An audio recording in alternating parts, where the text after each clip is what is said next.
മരിച്ചത് ഞാനല്ല, നീയാണ് മുസ്ലിമേ.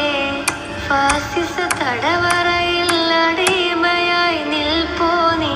എന്ന് തീരും ഈ കണ്ണുനീരിൻ മോചനം നേടുകില്ലേ?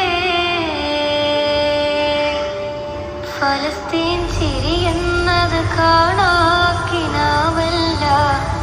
അറബിപ്പൻ വിളയുന്ന കാലം വരുന്നുണ്ട്.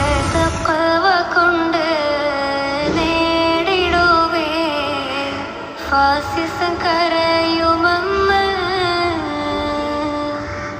ഗസ തെരുവിലെ ചോര കണ്ടേ ഞാനും എഴുതട്ടൊരു കണ്ണീർ കാവ്യം. പിഞ്ചോമന മക്കളെ ചോരക്കായി